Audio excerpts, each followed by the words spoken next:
سمع الله لمن حمده الله أكبر الله أكبر الله أكبر الله أكبر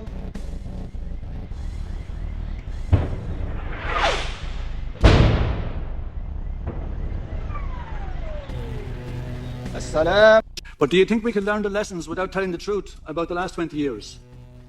The last 20-year war in Afghanistan is a lie. The Americans lied to their people. The Americans spent over $2.2 trillion, and over $2 trillion of it went to private contractors.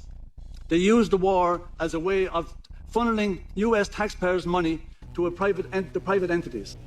What did the EU do with our money? Where did it go? How much did the EU spend in Afghanistan in the 20 years? Apart from enriching the families connected to the government, what else do we do with it? How much evidence have you got of the infrastructure you just kept talking about? Before the Taliban took over, the number of Afghans living in poverty in Afghanistan has doubled since 2001. A third have no food, half of them have no drinking water, and 2/3 have no electricity. Before the rise of the Taliban, who grew from US and Saudi-funded the Mujahideen, half of Afghan university students were women. 40% of the country's doctors were women. 70% of their teachers were women. 30% of their civil servants were women. Look at the place now. We've helped to destroy it. On paper, the Afghan National Defense and Security Forces had around 300,000 troops, but because of widespread corruption, this number was likely much lower. For years, I've been writing about the fact that the government was a corrupt government, that aid and money went in and these officials pocketed it. And the fact that Ghani and his cohort ended up taking, from what we understand, bags of money with them on their way out, again shows that money was more important than people's lives. If I say the probability of this country falling back into anarchy is 50-50, what probability would you agree to? The probability is much less than 50, Significant probability then. but I think it means, my answer, it means that we don't have a time to rest. As founder of what was once a security firm, Blackwater, he wants to send about 5,000 private military contractors to replace troops helping the Afghan army. He believes his plan would cut the annual cost of the war to less than $10 billion for an estimated $45 billion.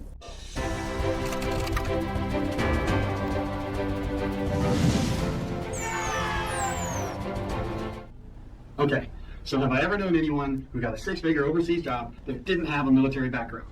On the defense side of things, I would say about half the people I knew working in Iraq, Afghanistan, and Kuwait were never in the military at all. In 10 years, he has grown a tiny American contract into a giant conglomerate. It's pumped $15 million back into the economy so far. This is even true on the security side of things, where law enforcement professionals are needed to train foreign police forces, set up academies, prisons, and develop judicial procedures. Having a law enforcement background rather than a military one can definitely be a huge asset right now. Afghanistan's most famous gun for hire. He leapt to international notoriety 18 months ago when he was disowned by the US government and arrested in Kabul for alleged kidnap and torture. At his trial, he insisted he'd worked both under the Afghan government and the Pentagon. Jackie Damer was convicted by a Kabul court and jailed for 5 years. Was he working for the Americans, the Afghans, or himself? Was Jackie Damer a con man or a fall guy? A deniable asset or a bloody liability? But if you want to work either in the skilled trades or in a base post office or as a fireman, then obviously you can be qualified to do that without ever having been in the service. The same goes for the white-collar fields. Finance, HR, IT, admin support. Rarely do those fields ask for a prior military person. Iraq, Afghanistan, and the war on terror have stretched our regular armies to the limit. Never before have mercenaries been so highly prized. Companies like this outfit, Global Strategies Group, are making a killing. In your article, you talk about something called poppy palaces. What's that? Right. Well, those are houses in Kabul in relatively upscale areas where rents run in the thousands or up to $10,000 that are frequently owned by either Afghan officials or those connected with them, who would seem to have no legal means to own that sort of real estate, much less the expensive armored vehicles, which are often pulled up around. When you see these buildings, that's not normal money, that's drug money. He said the ministers and the governors are behind the drug dealers, and sometimes they are the drug dealers. And that was a sentiment that I heard across the board with, again, this more than 24 current and former Afghan officials. And, you know, to emphasize, these are men who were working in a government backed by the United States, often in security or in intelligence positions in the south of Afghanistan. The same people have the best in Afghanistan too. These private villas are some of the most desirable addresses in Kabul. A reminder perhaps of what most Afghans who are surviving on less than $1 a day don't have. And they can rent for $30,000 a month. The super rich Afghans who are living here are protected by all the security that money can buy. High-ranking politicians and businessmen are still buying the most expensive homes, we are told. One of them, who lives on the Palm, told me Afghan warlords own almost a quarter of properties here. So, the luxury and security of Dubai is still the main attraction for many Afghans with money to spare. But you haven't invested in the country, why not? Because of the political situation at the moment, I think, and for the security reason. And why invest there when you can spend your money in exclusive Palm Jumeirah, secure and tax-free? Another of the men I interviewed, a man by the name of Mohammed Hussein Andiwal, a former police chief in Helmand province, said that if he had a map in front of him, he could sketch out a drug ring involving several regional and high-ranking Afghan officials that push heroin through Nimroz province into Iran.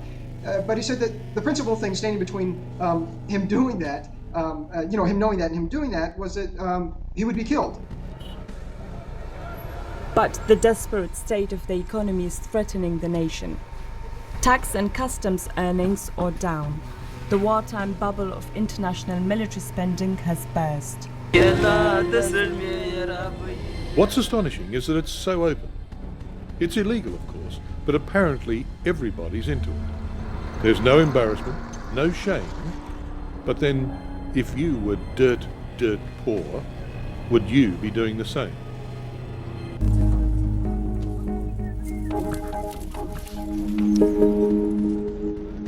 فالمن کې ډېر غربت دی تقریبا وچکالۍ دی او خلک د جنګو ځپلي دي او کډي مهاجر شوي دي نو په دغه وجه باندې هم خلک دا یو عواید جوړوي دا تریاک په دغه وجه باندې هم خلک ډېر کړي انشاءالله کوشش کوي چې دې ته بدیل پیدا کړي بیا به خلک داسې شی وکړي چې هغه به تقریبا د تریاکو په پرتله باندې تریاکو بدیل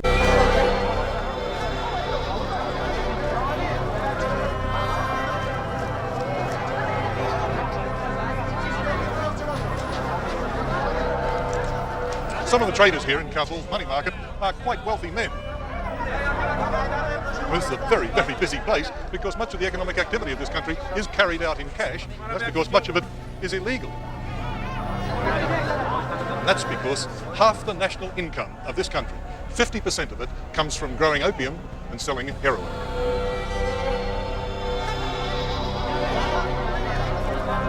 David Sedley is the Deputy American Ambassador in Afghanistan. I just couldn't believe my eyes down in Kandahar with the convoys of American soldiers going down the highway. Poppies on both sides. I mean, they could stop, hop out, pull them out and solve half the problem. Well, I can understand your sense of irony about it, but our troops are here for one reason, which is to defeat the terrorists, to defeat the Taliban and the Al-Qaeda. If they were to jump out and start pulling up the poppy, the farmers would just replant it, and they would probably replant even more.